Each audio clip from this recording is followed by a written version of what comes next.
Great, thank you. It's good to be here with you all. I hope you've had a great day so far. The conference has seemed like a wonderful opportunity from my angle. It's not ideal to be on Zoom for these sorts of things, but we make the best of it and we adapt. And it's just a pleasure to be here with you today. So thanks for joining me. My plan for today is to gather a little bit of feedback from you all to start things off, and then get into a little bit of my presentation where I'm going to give you the information that I think is pertinent to living in a VUCA world. And then we'll finish off with another opportunity for us to sort of do an exit ticket and provide me with a little bit of feedback about what you learned. So that's the plan. I think the hour will go by fairly quickly, given how much I've tried to jam into this, but I've also tried to create some interactivity. So if we start talking and I'm asking questions, please feel free to unmute your mic, get involved, ask me questions whenever you might have them, make comments.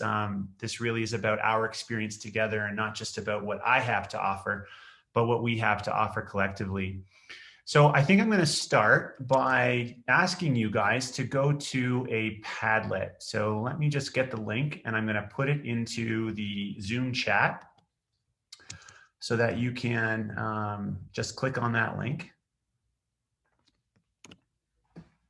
There you go. So if you go to that Padlet, there is some instruction there.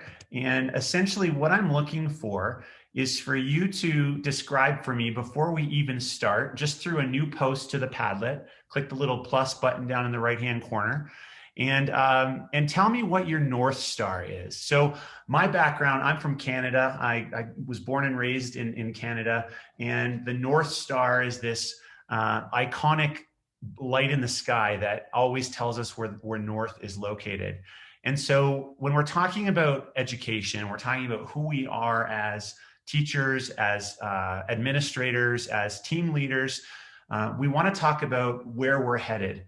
And I love the North Star analogy, because no matter where you are, if you're in the Northern Hemisphere and you look up and you head towards that North Star, even though we're on a circular planet, you're going to be coming at it from different directions, but you'll arrive at the same spot at the North Pole. And so when we think about all the diversity on our teams, our North Star is our sort of guiding vision. What is that for you? What really gets you out of bed in the morning is another way of saying it. Why are you an educator? So I'm going to give you about a minute or so to craft a response to that.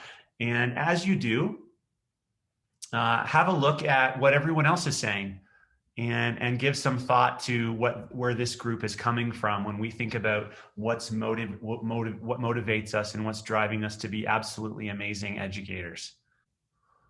To transcend. My students' energy gives me strength. Supporting teachers doing the heavy lifting. Inspiring our learners to find the true purpose. Inspiring someone. My students learn to love history, curiosity.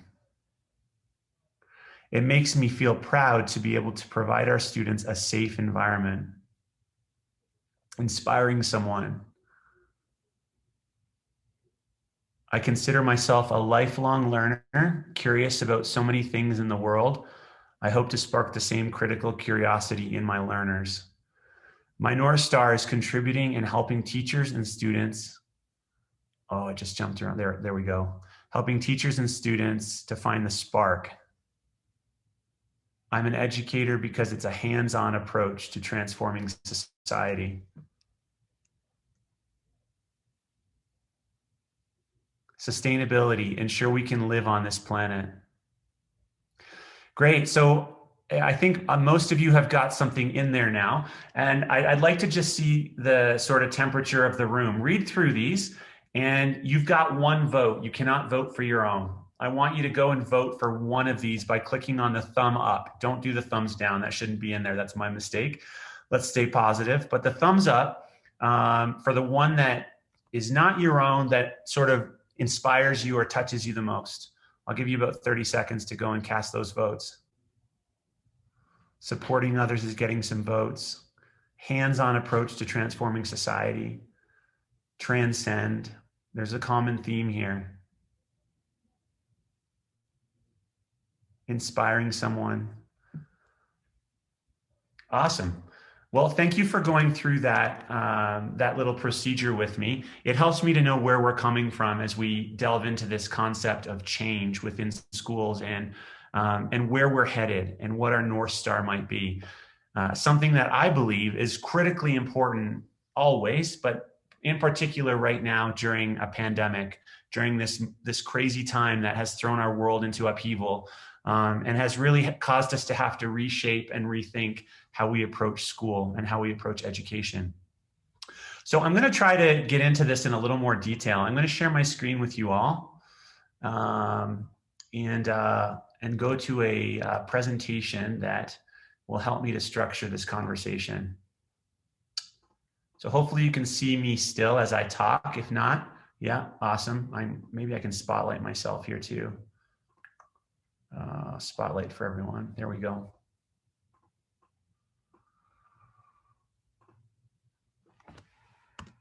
Okay, so I realized I didn't introduce myself. My name is Jeff Whittard. I'm the head of middle school at ASF in Mexico City.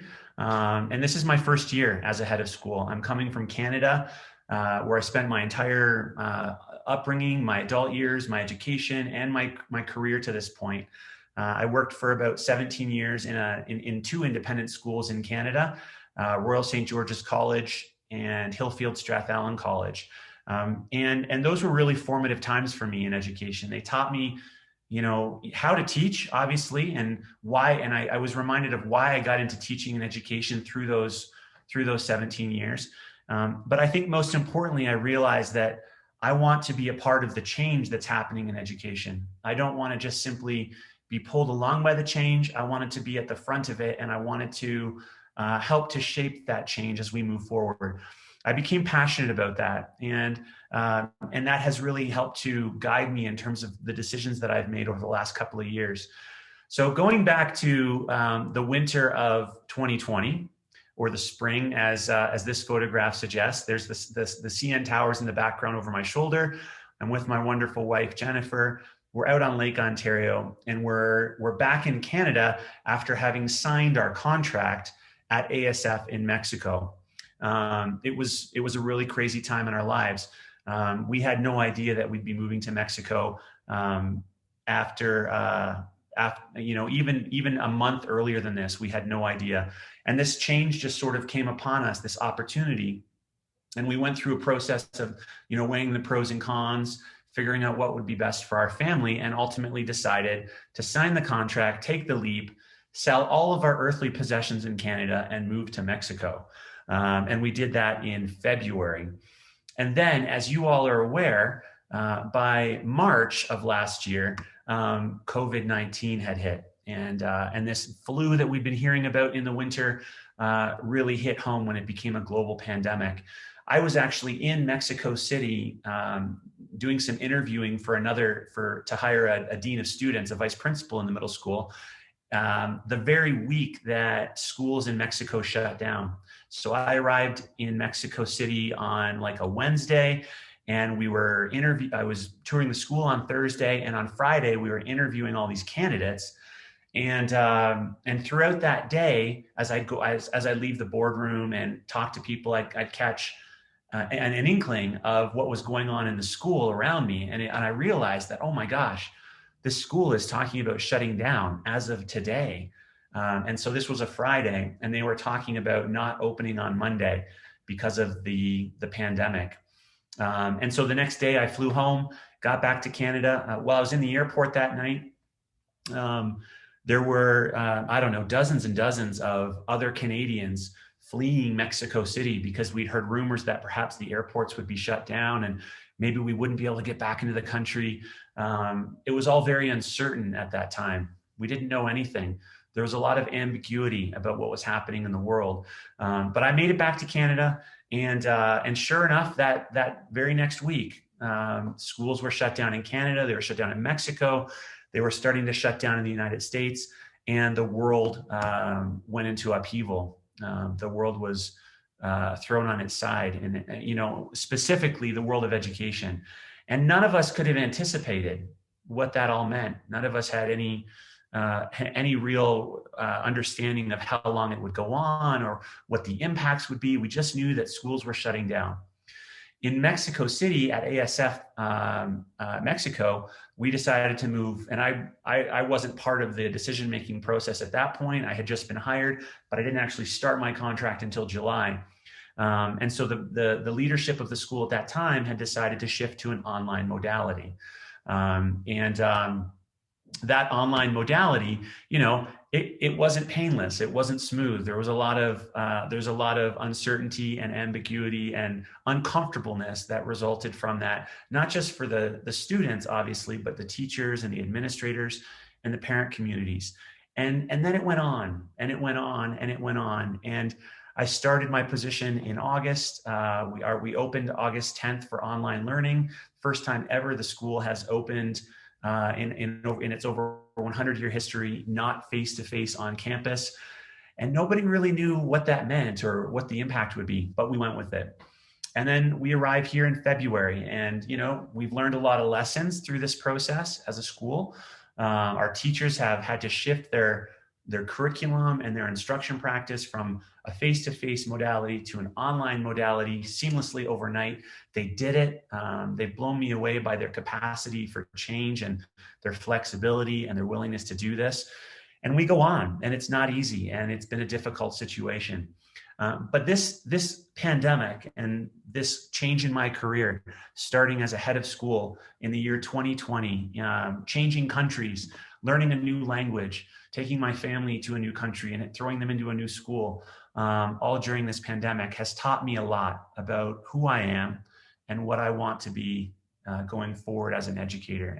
And so I wanted to share some of that with you all this morning or this afternoon, and really focus in on a few key lessons that I have discovered during this time. So what is this concept of VUCA? It probably caught your attention when you were looking through the agenda for the conference. You saw this title, Leading in a VUCA World, and it really comes out of the 1980s, the late 1980s to be more specific, and the U.S. Army War College. Toward the end of the Cold War, the U.S. military realized that the world was becoming increasingly VUCA, and this phrase was coined by the military to help their soldiers, but I think more importantly their officers, understand the world in which they were being asked to operate. And it's this concept that even back in the 1980s, for all intents and purposes, before the birth of the internet, before cell phones and smartphones, even back then the world was becoming VUCA. It was becoming a place that was volatile, a place that was uncertain, complex, and ambiguous. And it was going so far in this direction that the world's most powerful military, one of two superpowers at the time, wanted to focus on this as a way of training their officers and training their human capacity, because the world was really uncertain and unknown. And coming out of that was an approach to leadership and an approach to training and to coaching that responds to that VUCA nature. And they've taken the same acronym, so volatile, uncertain, complex, ambiguous, and they've just changed the letters to respond and give some tips for how you might approach the world in this way. Have vision, have understanding, search for clarity, and apply it in your decision-making process. And I think above all, be agile. Look for ways that not just you, but your team can train and become more agile in how they respond to this uncertain, volatile, complex, and ambiguous nature of our world. So I heard this first from a gentleman named Grant Lichtman. Some of you may have heard of him. He's a very prominent personality in educational thought right now, and really going back the last 10 years or so. His most recent book was called Thrive. Oh, you can't see it because of my fancy background, but I've got a link to it in the presentation as well, and I'll certainly share it with any of you afterward. But Grant really took this phrase and he applied it to education, and it really resonated with me, because in my experience as a teacher for about 17 years, department head, and now as a division head, I have realized that It's not just the military. It's not just the business world. And by the way, over the last 30 years, the business world has also sort of latched onto this concept of being a VUCA facilitator. But I think it applies perfectly to education.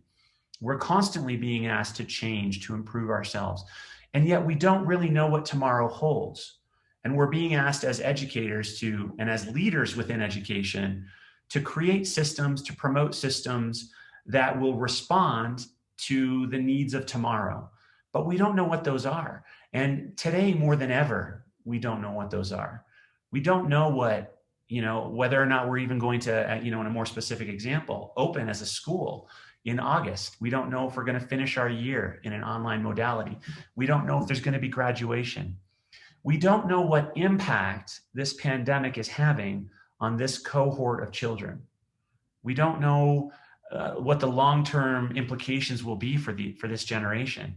And yet we're being asked to plan for and adapt to a future that is so uncertain. So this really resonates with me. And what I wanted to do today, this afternoon with you all, is give you some tools, some techniques, some mindsets to use as you consider yourselves leaders in this VUCA world and try to prepare your schools and your teams and your systems for such an uncertain future. It really is a focus on adaptability. Darwin said so long ago that it's not the strongest of the species that survives, nor the most intelligent. It's the one that is the most adaptable. And so while he wasn't talking about schools and he wasn't talking about children, I really think it applies to our situation. It applies to what we're trying to do with young people, what we're trying to do with our teachers and our teams, and what we're trying to do with our parent communities as we push and pull our schools into this future that is so uncertain. Adaptability is the key, flexibility, not just simply reacting to things, but being proactive in how we approach these problems, I think is what's key in all of this. And so for me, it really came down to, as a new school head back last August and last July, as I was getting acclimated to the school and the country, it came down to what is the mission of our school. And I wanted to make sure that whatever I tried to do as a school leader fit within this lens of the broader mission of ASF Mexico City. And so for the rest of you today, you can substitute in here the missions of your schools, but it has to fit within that broader milieu, that broader guidance, so that what we're trying to do isn't working against the other systems. And for me, luckily, these two things were aligned. The mission of ASF Mexico City was aligned with the response that I felt was needed to the VUCA world. Having vision, knowing where we're headed, knowing what the target is. You all started today's session by writing down your North Star. Another way to think about that is your vision, where it is you're headed in your life or in your professional practice, and then staying on that path, having the vision to see it clearly, as this little picture is showing. In spite of what's happening all around, don't lose focus of what's straight ahead. In a global economy where the most valuable skill you can sell is your knowledge, a good education is no longer just a pathway to opportunity. It's a prerequisite. It's required for opportunity. And so for me, this is the why. Why is it that it matters that I promote this flexibility, this adaptability in response to a VUCA world? It's because really today, more than ever before, education and good schools are the underpinning of society. They've always been important. They've always been foundational to any modern civilization. But I think today, more than ever before, they are required to be adaptable and to be places where kids can learn and grow. So this is the why for me. It's why we need to respond to a VUCA world. We inhabit an increasingly VUCA place. We need to have these capacities, the vision, the understanding, the clarity, and the agility. So how do we do it? This is, I think, the most valuable part of what I'm going to talk about today, and then get your feedback on. Number one, I think the first step, and there's only going to be 3. So if you're taking notes or you're trying to remember some key takeaways, this is the first thing that I want to throw at you. In response to a VUCA world, our school leaders, our teachers, and our students need to know their why. And this is why I started you today with that Padlet. I want us to know our why. And it's not just this catchphrase. It's not just this thing that we talk about and then never really know how to put into practice or what the benefit is of it. There's a true benefit. And this little video that I'm going to show you, I think brings this home. So please bear with me. I'm going to click play. And hopefully you can hear this. How do I know? A lot of people, when they think of the phrase, how do I know? Can you guys hear it? Put the what behind it. How do I know what I'm saying? Yes. Thank you. The question that you really should ask is, how do I know why I'm here? Because when you know your why, your what becomes more clear and more impactful. If you know, like for instance, people know that I do comedy, but that's what I do. My why is to inspire people to walk in purpose. So I can do comedy, I can write books, I can be in a movie, because all of it is motivated by my why. In fact, I have a new web series out called Michael Jr. Break Time. We probably just did the 6th episode. It's on YouTube. So every single Wednesday at 3 o'clock, we drop a new episode on YouTube of Michael Jr. Break Time. What it is it's me. I travel around the country and I do stand-up comedy, in case you didn't know. And in the middle of my comedy set sometime, I'll stop and just talk to my audience. And we've been filming this, and it's pretty cool. So we're in Winston-Salem. I'm gonna show you a clip from Winston-Salem. And I'm just talking to this guy in the audience, and he tells me that he's a musical instructor at a school. So I was like, all right, you're a musical instructor, can you sing? Let me hear you sing a song. So this is what happened at the last episode of Michael Jr.'s Break Time. Check it. So you're a musical director? Yes, sir. All right, so let me get a couple bars of like Amazing Grace. Can you do the first part of that? Go ahead. Amazing grace, how sweet the sound that saved a wretch like me. Wow. That bro could sing, you know what I'm saying? All right. Now, what you give me the version is if your uncle just got out of jail, you got shot in the back when you was a kid. I'm just saying, let me see the hood version real quick, if you know which version I'm talking about. Just see if that exists. Let me see what you got. Amazing grace, how sweet the sound that saved a wretch like me.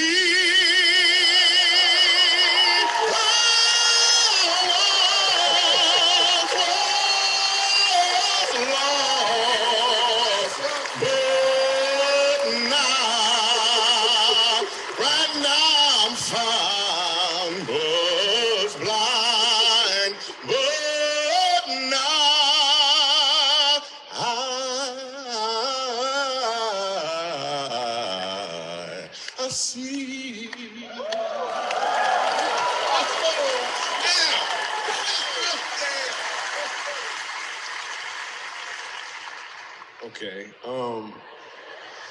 here's what I want you to catch. The first time I asked him to sing, he knew what he was doing. The second time, he knew why he was doing it.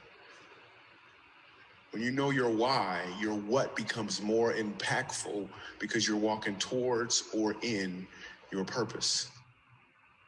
All right. So I show that clip and I absolutely love it. I still smile every time I see it, because for me, when you know your why as a teacher, as a principal, as a team leader, you're way more impactful than when you just simply know your what, or you're focused on the what. And I think it's a trap that all of us fall into from time to time with the grind of the school year, with the pandemic and how it simply keeps on going and there doesn't seem to be any end in sight. It's easy to fall into the routines and simply focus on the what. Responding to a VUCA world, to a volatile, uncertain, complex, and ambiguous world, We need to be a human being that is focusing on our why. What is motivating us? Because that is constant. That doesn't change. Our why is something that will be there no matter what winds and storms buffet us, no matter what happens in our life. The why will stay there, and it can be this North Star guiding us through the storm, keeping us on the path that we want to be on.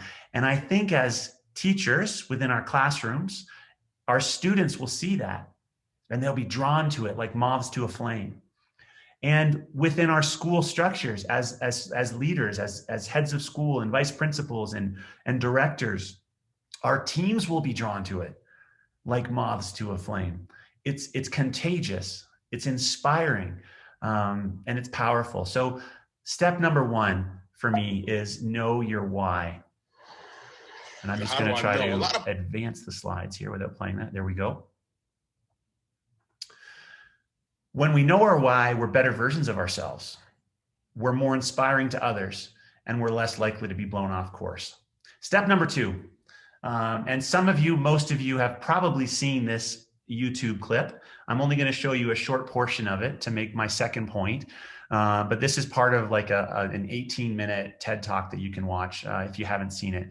This is Simon Sinek, and I think this goes back to like 2008, this original video. There's other versions of it that have come out since. But for me, and this is a nuanced difference. In our first point, it was know your why, right? Know your why. Students, know your why. Teachers, know your why. Principals, know your why. Parents, know your why. Step number two is start with the why.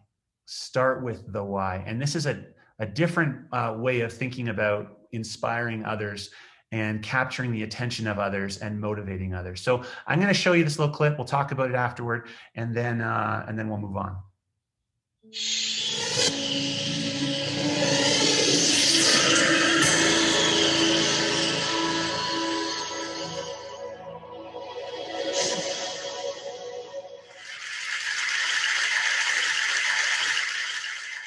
How do you explain when things don't go as we assume? Or better, how do you explain when others are able to achieve things that seem to defy all of the assumptions? For example, why is Apple so innovative? Year after year after year after year, they're more innovative than all their competition. And yet they're just a computer company. They're just like everyone else. They have the same access to the same talent, the same agencies, the same consultants, the same media. Then why is it that they seem to have something different? Why is it that Martin Luther King led the civil rights movement? He wasn't the only man who suffered in a pre-civil rights America, and he certainly wasn't the only great orator of the day. Why him? And why is it that the Wright brothers were able to figure out controlled powered manned flight when there were certainly other teams who were better qualified, better funded, and they didn't achieve powered manned flight? The Wright brothers beat them to it. There's something else at play here. About 3.5 years ago, I made a discovery. And this discovery profoundly changed my view on how I thought the world worked, and it even profoundly changed the way in which I operate in it. As it turns out, there's a pattern. As it turns out, all the great and inspiring leaders and organizations in the world, whether it's Apple or Martin Luther King or the Wright brothers, they all think, act, and communicate the exact same way. And it's the complete opposite to everyone else. All I did was codify it. And it's probably the world's simplest idea. I call it the golden circle.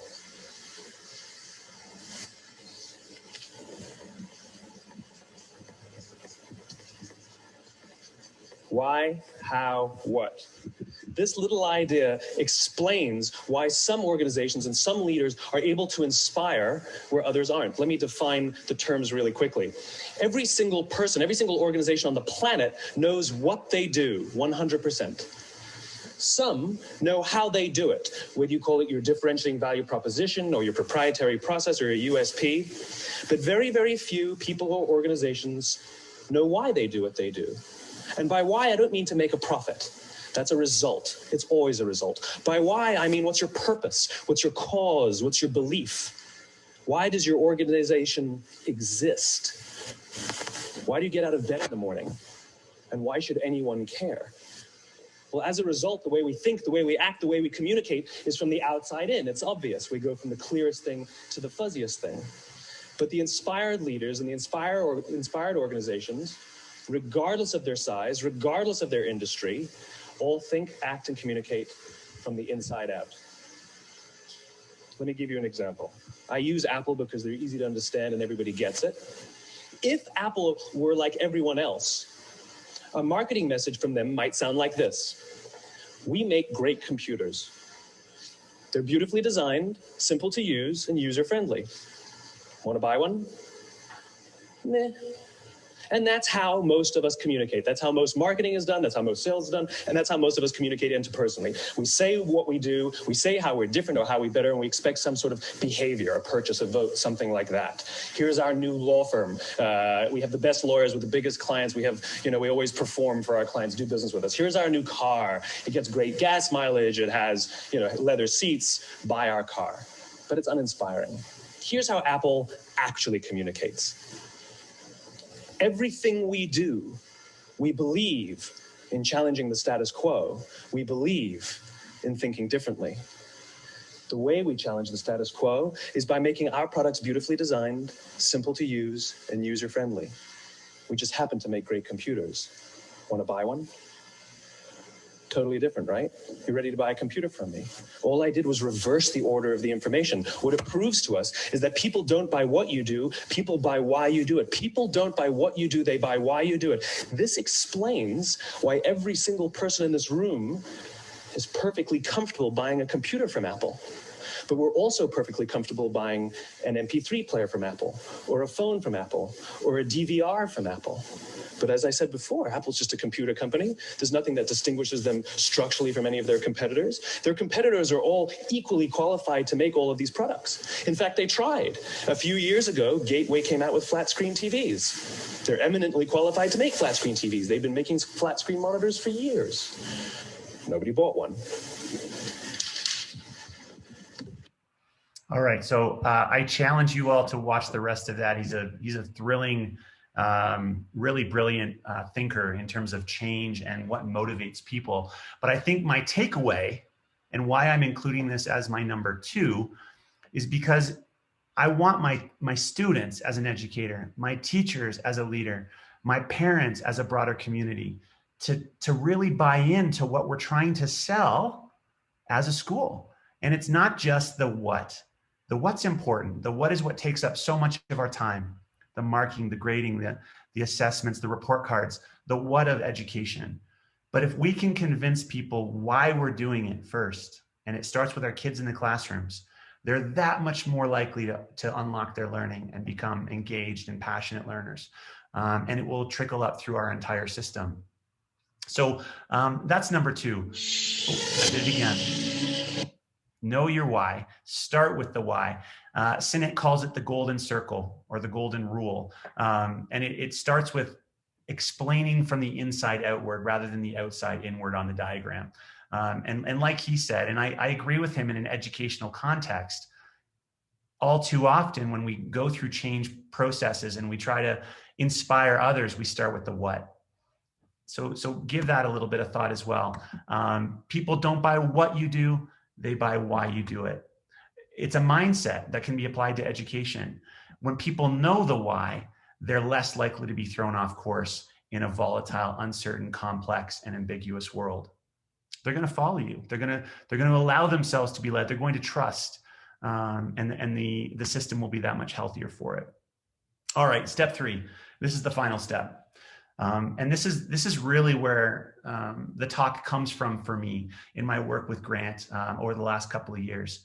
Be aspirational and then thrive. Be aspirational as an educational leader, as a teacher, and then thrive. So what does that mean? Where does it come from? I'm going to let Grant explain it to you.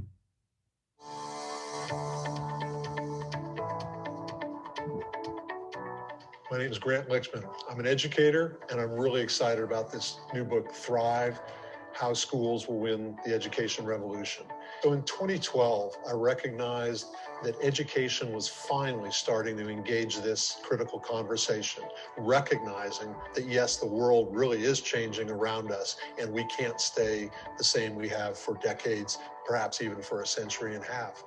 So I begged my wife's forgiveness, got in my Prius and drove around the country by myself for about 3 months. I visited 65 schools to start to learn how they were changing, what was succeeding for them, and frankly, what some of their failures were in transforming their schools to better serve our students for the future. And that was the start of what's now been a 6 or 7 year journey. Fortunately, I travel more on airplanes now than in my car, but I've had this opportunity to visit so many schools and work with so many different types of community stakeholders in the K-12 education system. Education is undergoing a period of revolution because we now exist in a consumer-driven market and families have vastly more options and opportunities for where their kids are going to go to school. Schools and school leaders who understand how to transform themselves in order to increase demand will attract families and students to their schools. They will survive and thrive this revolution. Those that don't will tend to lose students, and unfortunately, many of them will close their doors. If you're a current or aspiring education leader, from the classroom up through the site, all the way to the district, to the board level, your responsibility is to the long-term success and sustainability of your school and its ability to provide a great learning experience to your students. We know how organizations change well. The tools for that, the processes for that are embedded in this book. As an educational leader, you know that we're in the midst of this education revolution. What you may not know is how to get your school or district to meet this challenge of transformation. That's what's in this book. To learn how they... Great. So I had the opportunity to work with Grant over the last 2 years. He came to our school. We had some PD with him. And this was before his most recent book came out, Thrive. But what I learned is that we have to be open to this concept of change because it's happening to us whether we're open to it or not. And the pandemic has just hammered that point home for me. And trying to lead a school, to lead a division through that kind of an experience has told me that I have to be adaptable. Or there's no way that our school's going to function in an online modality. There's no way our kids are going to thrive. They're not going to be engaged. They're going to tune out. And there's going to be a lost year of education. And so I'm forced to approach education in this way because of the pandemic. Prior to 2020, this was something I was learning about. It was something that I had heard about. I'd engaged in workshops, but I didn't really appreciate what it meant until 2020 hit. And that book that Grant wrote that you just saw him talking about through his publisher's promotional video, that was written before 2020. Before he knew, like any of us, knew that the pandemic was happening. So there's this appropriateness, I think, to the message that resonates with me even more so today. It's not enough to just build some new models of education. Change happens faster today than at any time in history. What we need in education is a cultural and organizational shift that matches the intensity of the future that we face. And that's from the guru of education at Google, Jamie Casso. So Grant's message, and the one that I want to pass on to you as my third step for surviving in a VUCA world and thriving in a VUCA world, is to be aspirational and then thrive as an educator. How do we do that? There's these 3 horizons that Grant describes. And the analogy that he uses that I think really works even in education is the windshield of a car. And so there's the low horizon, there's the middle of the windshield, and then the top of the windshield, or the top horizon. Horizon 1 is sort of life as we know it. It's where we spend most of our time in a school. It's the nuts and bolts. It's the daily happenings. The examples that he gives are, maybe needing a new textbook for your department, shifting to a new curriculum, a new approach to math rather than the old one that you've been using, updating your advisory program. Horizon 1. And please don't get me wrong. I'm not saying that we shouldn't be spending time in Horizon 1. We definitely should be. This is what our school needs to function. And as teachers, even, bringing it down to the classroom level, this is what the teacher needs to focus on as well with a lot of their time. But we can't let Horizon 1 consume us, especially in a VUCA world. Horizon 2 is life as it is evolving in real time. So let me give you a couple of examples. Merging your math and science department, offering law in interdisciplinary projects that may result in real world impacts. Awesome. Those sorts of movements are happening all over the world, breaking down the traditional barriers to education. Grant describes those as Horizon 2. Important. They are also aspirational, and it's more than just the nuts and the daily happenings of school. Really important, but it's not Horizon 3. Horizon 3, and this is where the real application to the VUCA world comes in, is life in the unknown, the uncertainty. What is tomorrow? How do we prepare our students for a world that they're going to have to live in an education of today? I think all too often our education system is one that is built on yesterday, right? Because it's tried and tested and true. It's what we know. It worked for me, so I'm going to apply it to what I'm doing with schools today. Unfortunately, those tried and tested practices of yesterday may not be appropriate for the challenges of tomorrow. So Horizon 3, as a teacher, as an educational leader, is about looking at the top of the windshield, in exploring all the possibilities that exist for our students, for our systems, for our schools, for our boards. This is the uncomfortable area. Grant calls it the slush. That's a northern analogy. When it snows and some time passes and it's no longer this nice, beautiful white stuff on the ground, it turns into this slush. He says you got to be comfortable living in that slush and allowing that to happen within your school. It's not going to be perfect. It's going to be messy. But at the end of the day, if you trust in the process and you're adaptable and flexible and understanding that things are going to be uncertain, that they're going to be ambiguous, that they're going to be changing, beautiful things might happen as a result of that, rather than resisting it. So this is the concept of Horizon 3. We as educators have to decide what we're going to focus on. On a daily basis, it's Horizon 1. That's the job. Students need it. We need to create safe and effective learning environments. But in the midterm, Horizon 2 can be important as well, realizing that the traditions of the school, the models, result in the best learning that you can offer today. But then the third horizon is where the real secret sauce to success lies for us in the future of education, being aspirational, running your staff meetings with an aspirational goal in mind. Yes, we're going to talk about the nuts and bolts. There's a report card coming. We've got to make sure we hit our deadlines and targets. But let's also spend some time talking about where we want to get to. Because if we're not proactive about that, it never really happens. We never really have the chance to talk about the aspirational stuff, the top of the windshield, the third horizon, because all of our time is consumed by the nuts and bolts, the other horizons. So for me, it's a great analogy. My dad taught me to drive, and he said, Jeff, you can't just look at the road in front of the car. That's your instinct.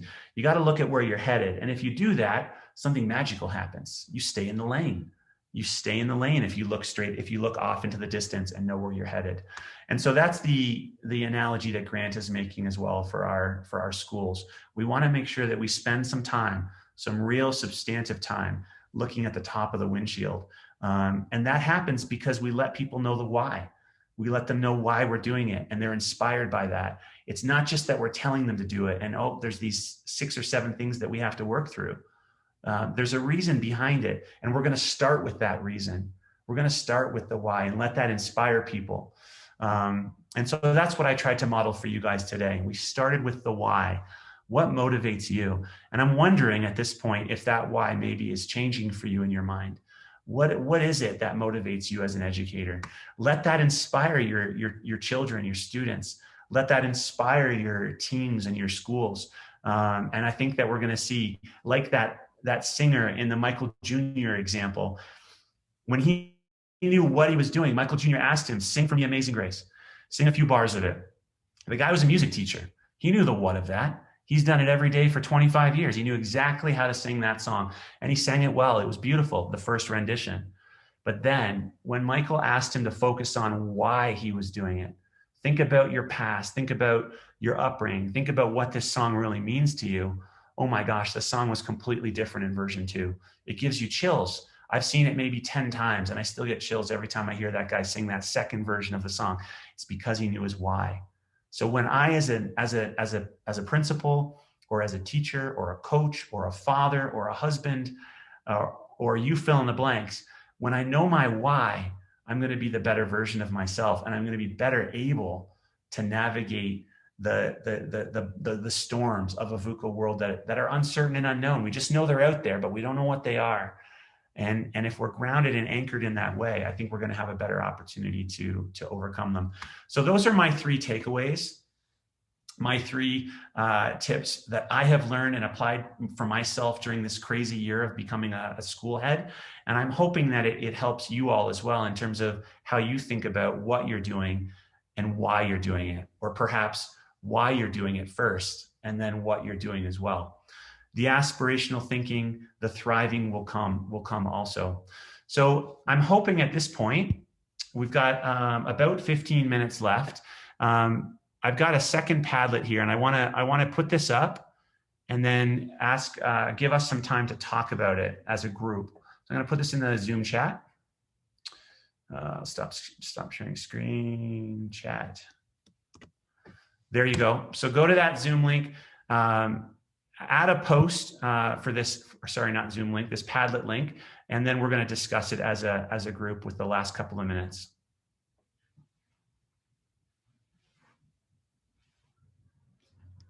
So again, to create a post, you click the little pink plus symbol down in the right-hand corner.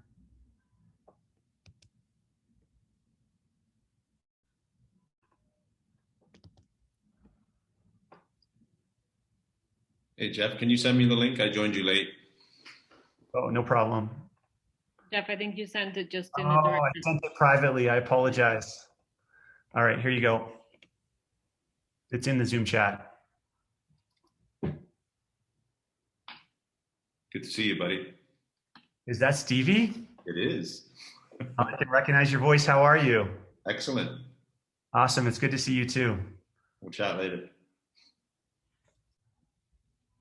Helps us to do our job. Schools really need to think about why they are, about their why in everything that they do. Yeah, I mean, I've seen it in my own school this past year. Our kids and our parents and our teachers, they're very consumed by the grade. What's my grade? What's my GPA? What's my NWA scores? And those things are important, but it's not the why. And I think schools have lost touch with this reality. What is the why? You guys can unmute your mics. What is the why of a school? Why do schools exist? Is it to generate a grade? Because I think that's what our kids would say. Our students would say it's to generate a grade, to get a mark, to get me to the next level, to get me into university. That's not the why of a school. What is it? Maybe I have to allow you to unmute your mics. Oh no, you can do it. To grow. To grow. So the purpose of a school, Stevie, is to grow. I like that. Can you describe what that, why you're saying that, what that means to you? Just to help you grow as an individual, to reach your potential. Yeah. To become the better versions of ourselves as students, right? That's the purpose of a school. That's why it exists. The second side effect would be teachers become better versions of themselves. So I love that growth. Anything else that you can think of? What comes to your mind when you think of why we do school? We exist for the kids and to promote their full potential. Awesome. We exist as a school. Schools exist because of the kids. And that purpose is to promote and get them to their full potential. I love it. Yeah. Anybody else? To provide experience to students. To provide experience for students. Good. To guide. Sorry, I cut you off there. Go ahead. To guide our students. Yes, Elvira, to guide them, to coach them. So think about those 3 answers that we just had. None of them have anything to do with generating a mark. But if you talk to your kids, your students, and perhaps even your teachers in an honest conversation around the water cooler or at the pub, they'll talk to you about the marks, the grades, meeting the benchmarks, the report cards, all of those whats that Simon Sinek talks about. That's what a lot of us think about with teaching. Imagine a world where we could shift the mindset away from that and put it on learning, so that a student asks the question at the end of a quarter, semester, or a year, am I learning? Not what's my grade. Imagine at the end of a unit, if your student asks that, if that's what their default is, if the kid has a mindset in 6th grade, in 9th grade, in 12th grade, am I learning? Not what's my grade? What's the outcome? I think we're too outcome oriented in our schools. And so this approach that I'm peddling to you all today is a way to help us shift away from that, to focus on the learning, because it becomes about, if it's about the why, and you're constantly circling back to that as a teacher within your course or as an administrator with your teams, they're constantly being reminded about the North Star, about the reason why. And that, according to Simon Sinek, is why we buy Apple products. Not because the product is really any better than what another company could make. It's because they sell us the why. And then we gravitate to that why and want the what, right? Imagine if our students did that when we were teaching them calculus, or when we're teaching them about, the history of the Soviet Union or something. If they understand the why intuitive, and I think good teachers get this. Good teachers on my staff, they maybe didn't know that they were doing this, but they get it. They understand that what draws us to another human being is that human being is in touch with their why. That human being knows what's motivating them, and that is leading them in their actions, in their words, and in their decisions. We've all had teachers that don't do that. We've all had administrators that don't do that, where it's all about the what. And yet I think most of us have also had the opportunity and the privilege to sit at the feet of someone who understood their why. When you think back to that teacher that you remember from elementary school, the one that really connected with you, it was because they understood their why. That teacher was that singer in Michael Jr.'s video. He understood his why. When teachers do that, they connect with kids. When administrators do that, they connect with teachers and teams. It's an amazing transformation that can occur. I notice when I do that in my own family, the connections that happen with my children and with my wife get stronger and get deeper and more meaningful, because I'm not just being pulled through every day by my what. I got to get up. I got to go to work. I got to do this. I got to do that. I got to go to the grocery store. All the what stuff. I'm being driven by my why. And life unlocks. It's this powerful thing that I truly believe in. And I think it's needed more now than ever because of the pandemic and this crazy uncertainty that we all live in.